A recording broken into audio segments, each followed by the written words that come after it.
नमस्कार। देखो आज आलू पोड़ा जीव आलू पोड़िया गैस टाक आगे ऑन करदेली। ऑन कर दे सारिकी आलू को मु छुरी रे एमती सब कणा कर देछि। तापरे जो घरे बाहर माने गाँव रे सिना चुली थाए किंतु टाउन रे तो चुली नहीं, तो मुझे रुटी सेका उपरे कि आलू को कणा कर देकरी एटा को बसईदेली। एटा को माटी पात्रटा भोग आसला तो सहीटारे कि मु बसईदेली। 3 मिनिट एपटे 3 मिनिट उल्टी की करदेले आलू पोड़ाटा को पूरा गाँ चुली रे जेमती हुए सेमिति लागिवो। देखंतु 3 मिनिट हो गला।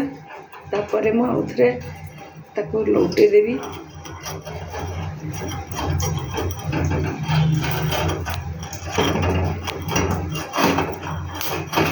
तारी भीतर मु लौटे देकरी आउथरे ताको बसईदेली।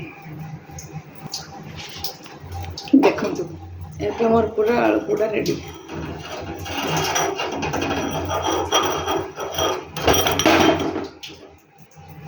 मोर पूरा पोड़ी जाइए। एबे आको काढ़ी देकरी पूरा माटी जेमती चुली रे बास्ना हुए सेमती ही स्मेल आसीबो। किंतु एबे आ गोटे आलू को पोड़ी दबा।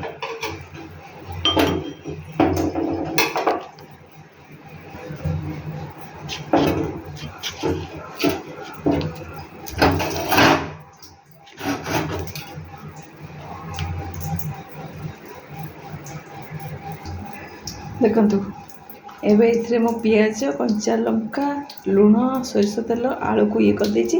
एथरे ग्राइंडिंग करी पूरा आलू पोड़ा पखाड़ खिया जीवो।